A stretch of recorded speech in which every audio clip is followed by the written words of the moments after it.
Está en la línea y le agradezco muchísimo que nos tome la llamada.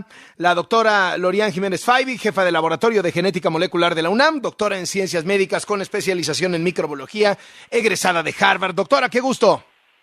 ¿Qué tal, Carlos? Muy buenas tardes, muchas gracias. Bueno, pues Gran Bretaña ya autorizó la vacuna de Pfizer. México firma 34 millones de dosis, de las cuales 250,000 llegan este año, y como son 2 dosis por persona, pues son más o menos 125,000 personas. ¿Qué le parece este asunto de las vacunas, doctora? Bueno, me parece, en principio, pues es una noticia, empiezan a haber noticias alentadoras, esto está muy bien, ¿no?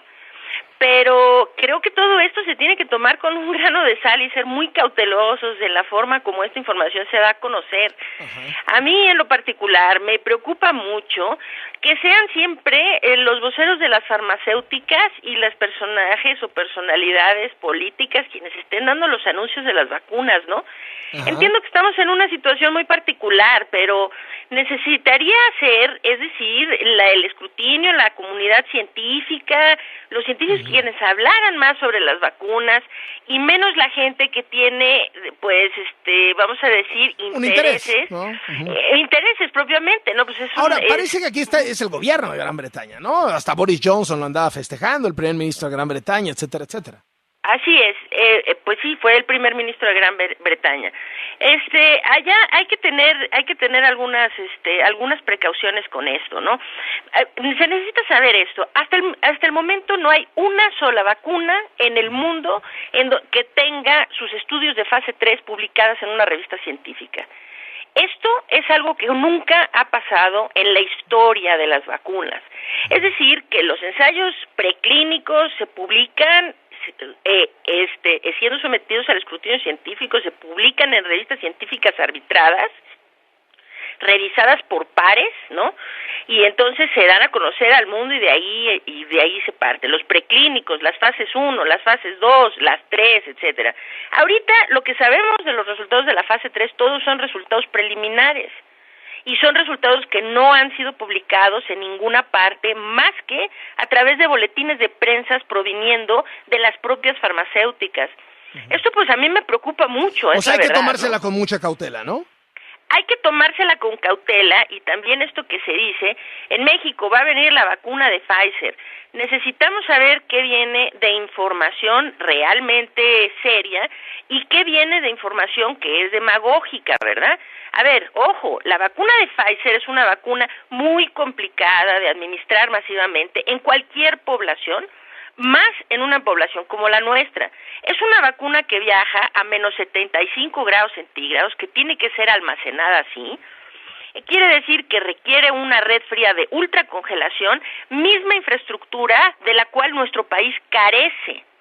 Hace semanas, de hecho, en una conferencia de prensa el doctor Hugo López-Gatell dijo, la de Pfizer va a ser muy complicada porque requiere ultracongelación y eso no lo podemos hacer en México. Lo dijo él mismo, ¿no? Ahora se está presumiendo mucho el señor Ebrard ha estado diciendo que la de Pfizer va a llegar a México, que va a llegar a México. Bueno, pues está muy bien. Nada más que nos expliquen cómo pretenden distribuir masivamente esta vacuna a la población mexicana. Porque, Carlos, si recuerdas bien, allá se había estado hablando mucho de la inmunidad de rebaño, ¿no? Se había estado hablando de la inmunidad de rebaño mal, porque se hablaba de la inmunidad de rebaño con relación a la infección intencional de personas, ¿no? Ahora sí es momento de hablar de inmunidad de rebaño cuando hablamos de vacunas, que a eso se refiere el término, se refiere a la vacunación. Ahora, pero sí se dieron a conocer varias cifras que tu auditorio pues recordará. Es decir, se necesita que una población esté vacunada, más o menos, entre el 65 y el 75% de la población para tener protección.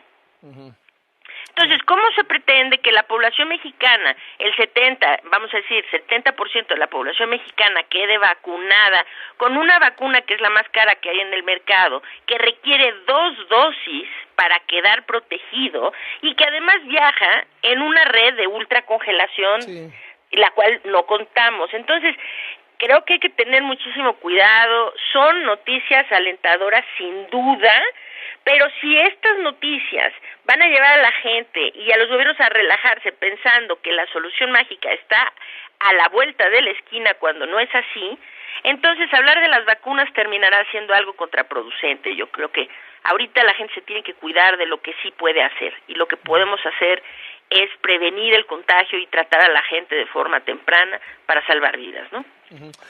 Doctora Jiménez Faibi, hoy el presidente López Obrador habló del asunto del cubrebocas. Ayer en su informe dijo que había tenido mucho éxito su estrategia contra la pandemia, y hoy dijo esto con respecto de la solicitud de la Organización Mundial de la Salud a los líderes del mundo para que sean ejemplo en el uso del cubrebocas. Escuchémoslo.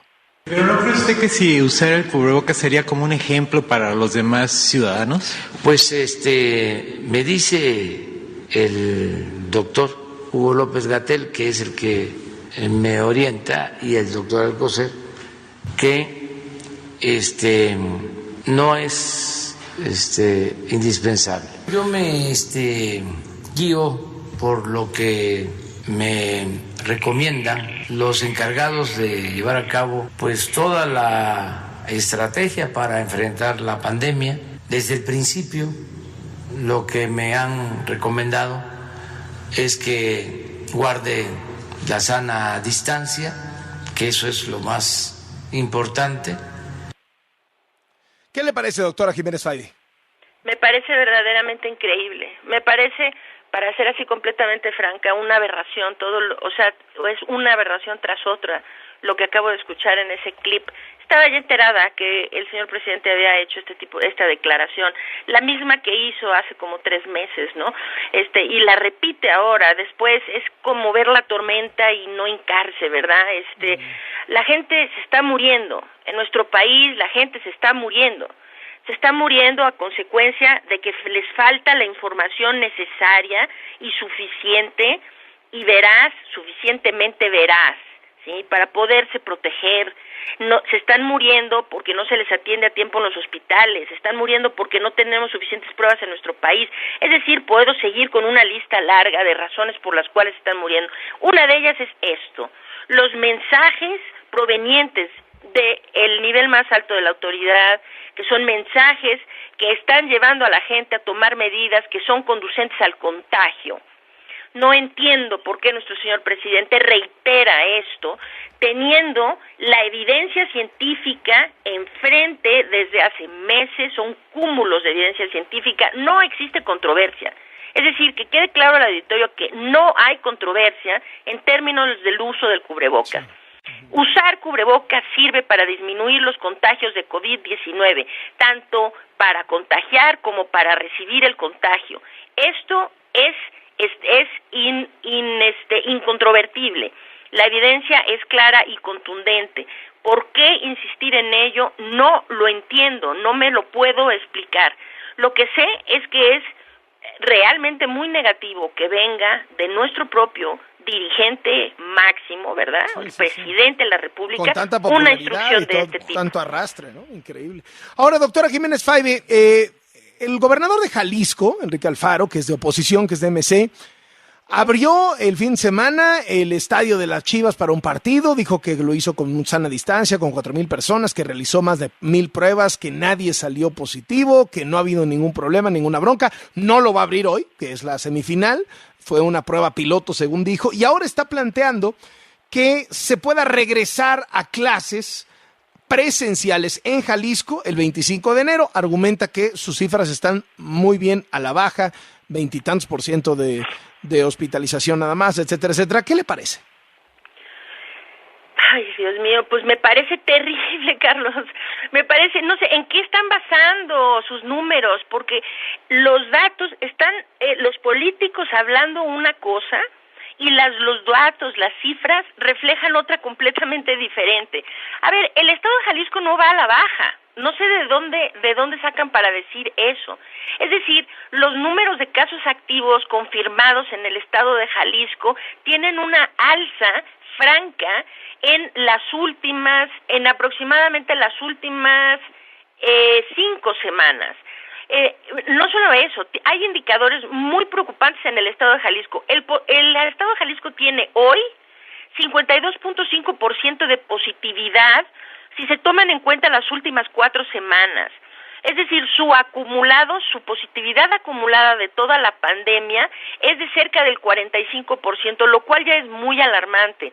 Pero la que es más alarmante es la positividad reciente, que habla de cómo se está moviendo la pandemia hoy, no solamente acumulada desde el mes de febrero, ¿no?, que podemos llamarle el inicio aquí en México.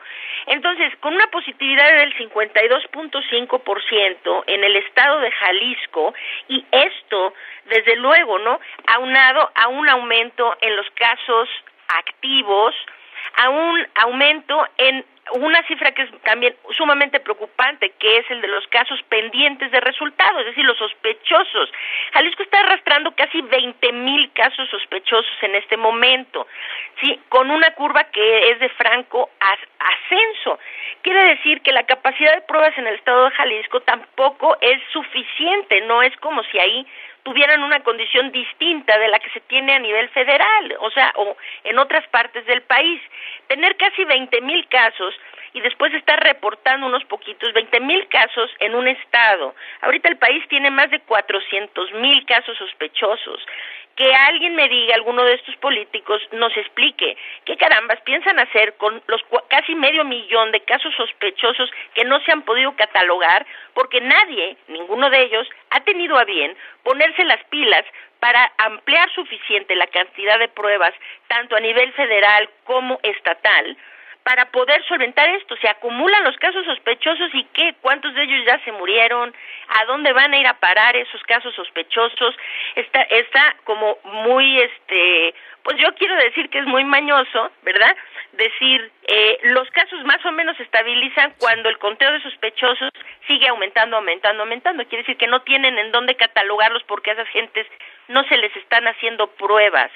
Me parece realmente, pues, muy lamentable. A ver, la regla que ha dado a conocer la Organización Mundial de la Salud es que si no se tiene una positividad en el rango del 0 al 5%, no se puede hablar de control de la pandemia. Es decir, que la positividad tiene que estar por debajo del 5% para hablar de control. Y para hablar de que se pueden empezar a abrir giros o, actividades que son de muy alto riesgo, ¿como cuáles?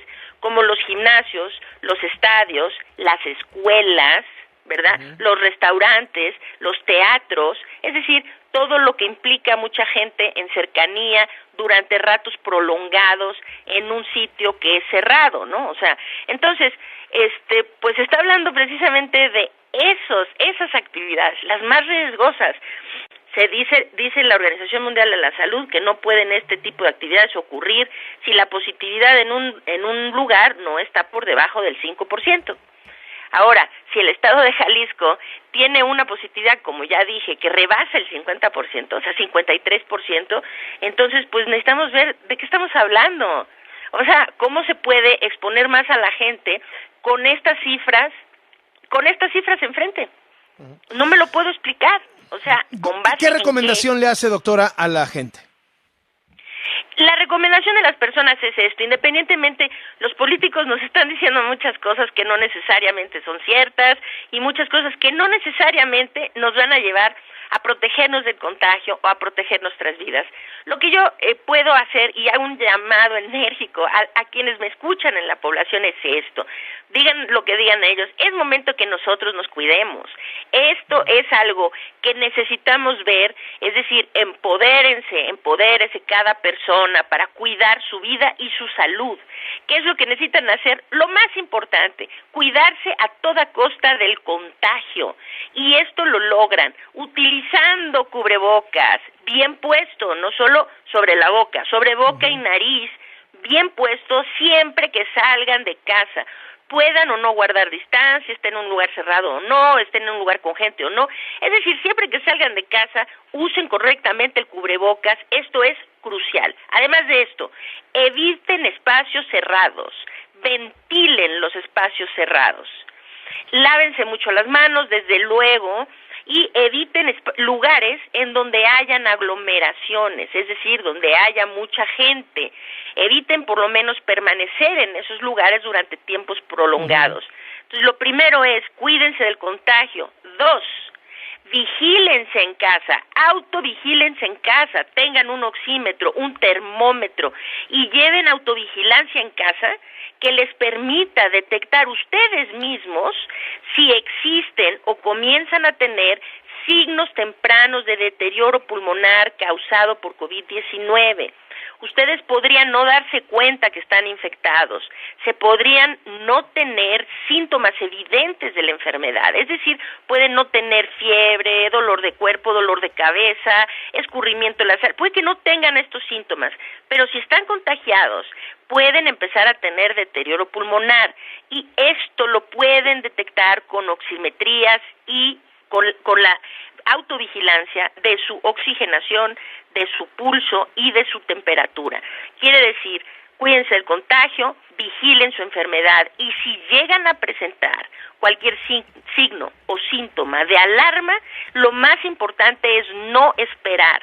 Lo que lleva a más personas a morir de COVID-19 es dilatar, es decir, retrasar la atención médica.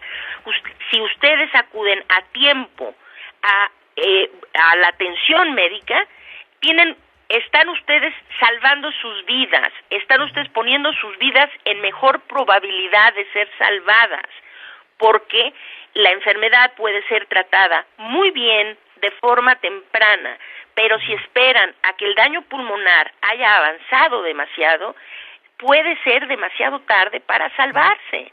Entonces, esa es la mancuerna de 3, Carlos. Cuidarse del contagio, vigilarse muy de cerca, autovigilarse en casa y 3, buscar atención oportuna.